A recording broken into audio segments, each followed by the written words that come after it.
Last year, my ex-wife had an affair and decided to leave me. Oddly enough, I felt a sense of relief when it happened. From the outside, our marriage might have looked good, but on the inside, it was completely empty. For years, I felt broken down due to the mental and financial strain she put on me.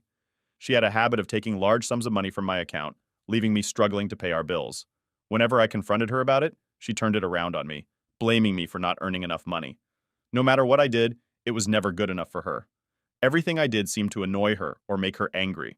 I would try to plan dates for us or organize family activities in hopes of spending quality time together, but she was never interested. She would complain or get upset, preferring to stay in bed and sleep instead. Eventually, I stopped trying to include her in anything, which of course led to more complaints from her. She accused me of keeping the children away from her, even though she showed no interest in participating in the first place. After some time, she began spending nights away from home. Initially, she would say she was staying at a friend's house, someone I hardly knew, but when I asked questions, she became irritated and told me it was none of my business where she was. When my ex-wife decided she wanted a divorce, I found myself in a mix of emotions. On one hand, I was really worried about what my life would look like after the divorce. On the other hand, I couldn't help but feel relieved that there was an end in sight to our unhappy marriage. I made it a point to carefully read all the documents her lawyer sent over. It turned out her lawyer wasn't very careful, making a lot of mistakes in the paperwork. These errors ended up delaying our divorce hearing by several months. Every time I spotted a mistake, I would send the documents back without signing them. Then, his office would have to correct and resend them, but often they would make new mistakes or repeat the old ones. There were some pretty big mistakes in the paperwork, too. They misspelled my name, her name, got both our birth dates wrong, and even messed up our child's name and birth date. They listed children that weren't ours, got our marriage date wrong, and even had our home address incorrect. They included properties we didn't own, pets we didn't have, and businesses that weren't ours, even suggesting a settlement involving $500,000 for businesses we didn't own. One of the drafts even had her lawyer's own name spelled incorrectly, which I found so funny, I laughed about it while I was in the bathroom. It took about 7 drafts before they managed to fix most of these mistakes. But even the final draft that was submitted to the court still had major errors in it. This whole process was frustrating, but also a bit amusing because of the sheer number of mistakes and how basic they were. It made a difficult situation a little more bearable, knowing that at least these mix-ups were slowing things down and giving me time to prepare for what was next. During our divorce proceedings, my ex-wife's lawyer tried to make a case in front of the judge that I should cover all the court and legal fees. However, I was able to make a strong argument against this. I pointed out that many of the delays in the process were due to mistakes on their end, not mine. There were so many errors in the paperwork they sent me that it took longer to get everything sorted out. Because of this, the judge didn't make me pay those fees. After we got divorced, my ex-wife moved in with the man she left me for. It turns out he's not a good guy at all and has been abusive. Once I changed all my banking passwords, she suddenly lost access to my money. She quickly realized just how much she relied on my income to support her lifestyle, which was a bit of a shock to her. To make matters worse, she had been managing the payments for the house we were living in, which actually belonged to her uncle.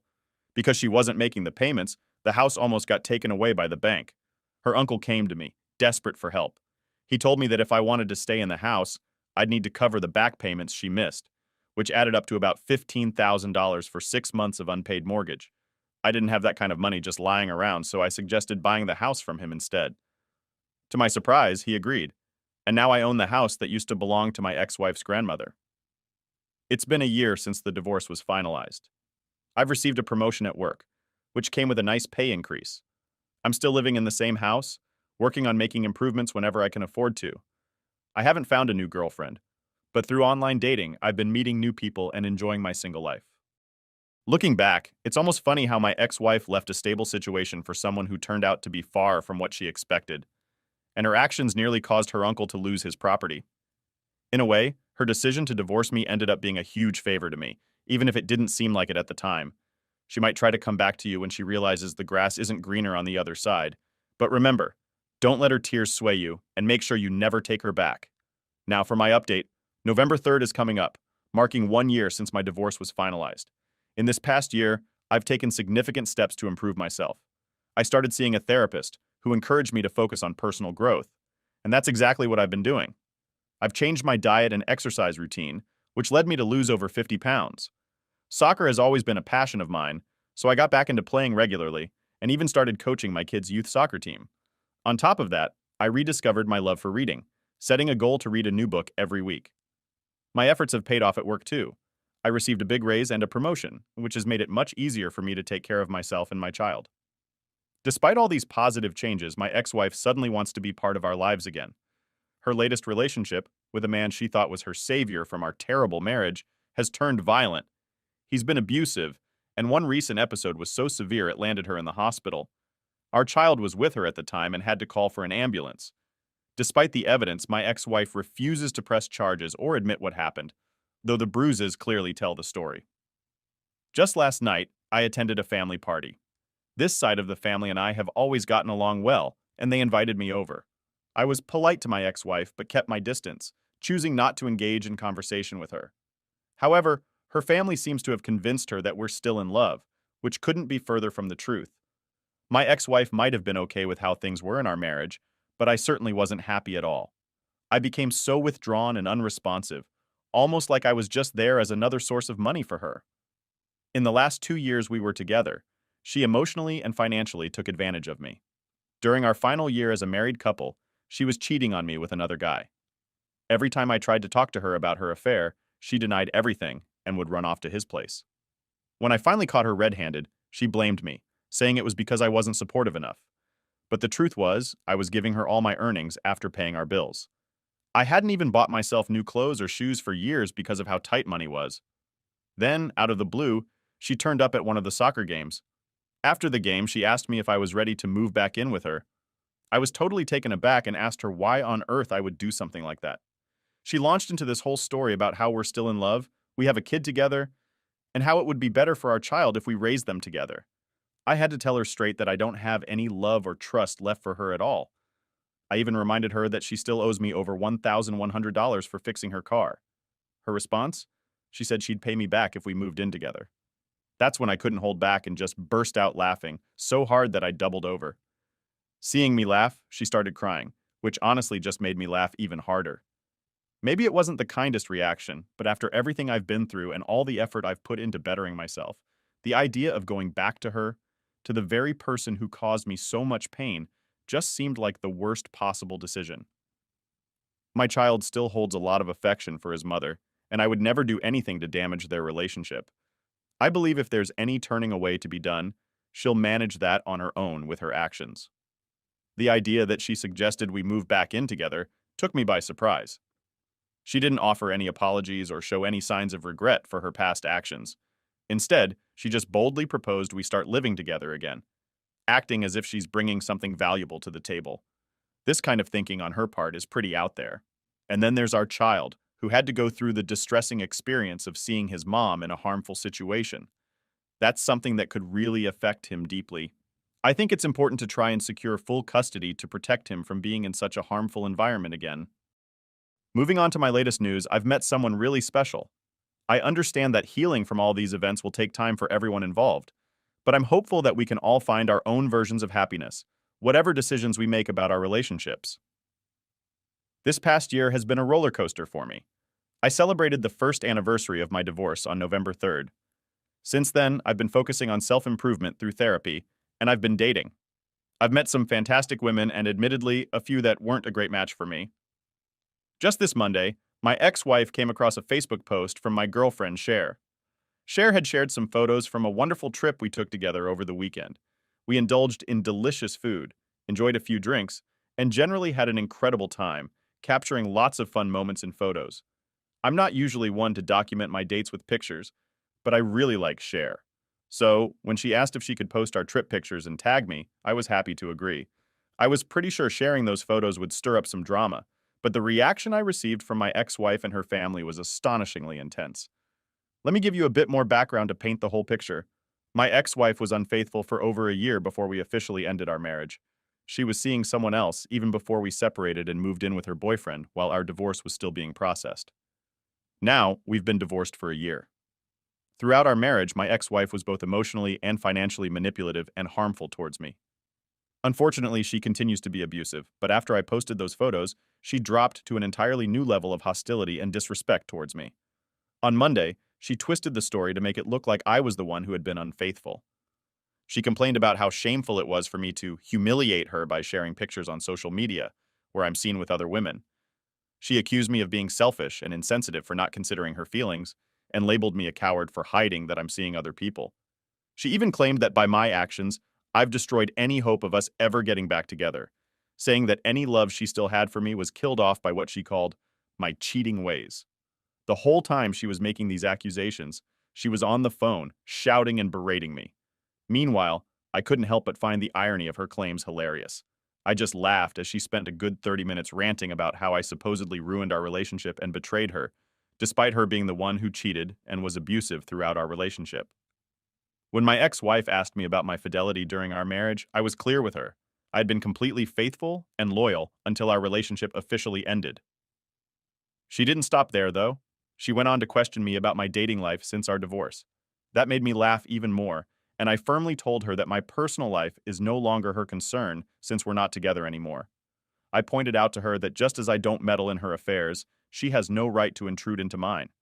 Despite my attempt to set this boundary, she bombarded me with a series of really hurtful and offensive text messages, attacking me and my current girlfriend, Cher. She even threatened to send Cher direct messages to tell her all sorts of negative things about being married to me. I told her she was welcome to try if she thought it would make any difference. Then my ex-wife mentioned wanting to meet Cher in person to see what kind of woman she is, suggesting that Cher must be a terrible person for supposedly breaking up a happy marriage. That's when I really had to question her grasp on reality. I reminded her bluntly that our marriage had ended over a year ago, and it was she who had an affair, left me for someone else, and filed for divorce. At this point, my ex-wife broke down crying. Through her tears, she confessed that she had been holding on to hope that we might somehow reconcile. She complained that it was unfair I had moved on and found someone else to spend time with, insisting that I should be focusing on doing things with her and our child, as if we were still a family. This whole conversation highlighted just how disconnected from reality my ex-wife had become, seemingly unable to accept the consequences of her own actions that led to the end of our marriage. My ex-wife recently confessed to me that she's unhappy in her current relationship with her boyfriend, mentioning that he doesn't treat her well. Honestly, I wasn't surprised by this revelation, because I had suspected as much for a while. However, hearing about her problems doesn't bring me any satisfaction. In fact, I really don't have any feelings for her anymore, and I have no desire to get back together with her. I'd prefer it if we didn't have to interact at all. But on a brighter note, my life is going really well right now. I've found happiness with my girlfriend, Cher. She brings so much joy into my life, and I always look forward to spending time with her. She's the last person I talk to before I go to sleep, and the first one I reach out to when I wake up. We're even planning another trip together soon.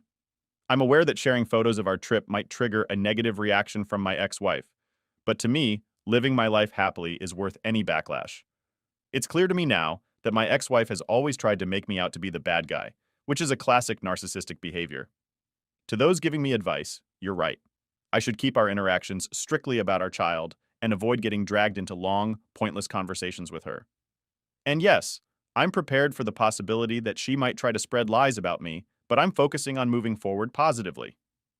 Now, for a bit of a reflection 2 years on, the day everything changed for me was March 21st, 2022. That late night in 2021, I discovered not just one affair, but evidence of another, and possibly more, after 23 years of marriage, 2 biological children, and a stepchild. I spent a year trying to mend our relationship, but her ongoing issues with mental health, PTSD, substance abuse, and secretive behavior, like finding a second phone she was using, made it impossible to continue trying to reconcile.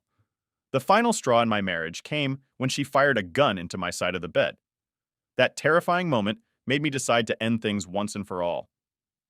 I filed for divorce in April, and by June, it was all over. The relief I felt was enormous. It was like I had been given a second chance at life. Up until that point, I hadn't fully grasped just how much stress and fear I had been living with. Looking back, I can see all the mistakes I made. After discovering her betrayal, I reacted all wrong. Instead of taking time to process everything, I rushed into trying to fix our relationship without addressing the underlying issues. We didn't seek therapy immediately, which was a huge oversight. By the time we did start therapy, it was already too late to make any difference. Our children had already lost all respect for their mother, and I was left feeling a mix of devastation, humiliation, anger, and grief. I was barely getting through the days, feeling like a zombie. In April of last year, I was overwhelmed by the number of people who reached out to offer their support after my ex-wife launched a smear campaign against me on social media. She accused me of everything under the sun, from abuse and rape to stealing a significant amount of money. Of course, she conveniently left out her own actions. I responded by posting a short public service announcement to clear my name, stating that none of the accusations were true. I understood if some people felt they needed to distance themselves from me, but I also hoped others would be willing to give me the chance to prove my innocence. Meanwhile, I focused on improving myself. I got in shape, dropping from 250 pounds to 185. I also made a significant career move, taking on a new role that came with a promotion.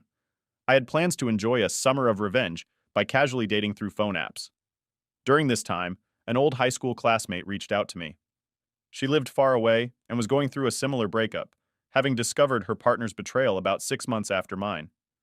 We started checking in with each other regularly, offering support and understanding. When I had to travel to Knoxville for work, we found ourselves texting one night, catching up and sharing our experiences. I had been looking forward to experiencing some live music during my stay, talking up how exciting the 2 nights ahead of me were going to be. But contrary to what I initially thought, my summer didn't turn out to be filled with a series of casual flings, as I had playfully imagined. Instead, what unfolded was a summer filled with beach outings, live music, tours of distilleries, since she really enjoys whiskey, and simply having a great time, the likes of which I hadn't experienced in years. As summer transitioned into fall, our relationship deepened. We got to meet each other's families, spent Thanksgiving with her family, celebrated Christmas together, and even took a trip to Las Vegas to enjoy a long weekend over the Super Bowl. All these experiences brought us closer. Now, as I celebrate my 52nd birthday, I find myself genuinely happy. The last couple of birthdays were pretty rough, but this one feels special and exciting because she's on her way to move in with me. She's a nurse and managed to quickly find a job in my city here in the South. She's decided to keep her own house and let her daughter rent it out. If a friend were in my situation, I might have cautioned them that it's too much too soon, but for us, it just feels like the right move. We're not rushing into marriage or anything like that. We're just two people who are tired of trying to match our schedules and missing out on time together. We're moving in together to see if our relationship is as strong as we believe it to be. On this forum, a lot of people talk about karma or getting revenge on their exes. In my case, my ex still sends me drunk texts, often saying she wishes we were still together. It's a mix of apologies and blaming me for our breakup. Half the time she's sorry, and the other half she still thinks everything was my fault. But the truth is, I'm much happier now without her. I'm less stressed, and I've met someone incredible. She's amazing, way more than I ever expected to be with, and she's really into me, even though I sometimes worry it's too good to be true. So, in a way, I feel like I've already gotten the best kind of revenge by just living my life well. My message to you all is that even though what happened to you because of your spouse or partner was devastating, it's possible to move past it and find happiness again. Sometimes, they don't realize the good thing they had until it's gone. But once you're on the other side, you might see that you're actually better off. I shared my story to inspire you not to give up no matter how tough things get. It's never too late to make a fresh start. Remember to put yourself first and have faith in your ability to recover and thrive. Things really can improve. I managed to start anew at 50, proving it's possible at any age. And that wraps up today's update. If you're following along, don't forget to like and subscribe so you won't miss future stories. Until next time, goodbye.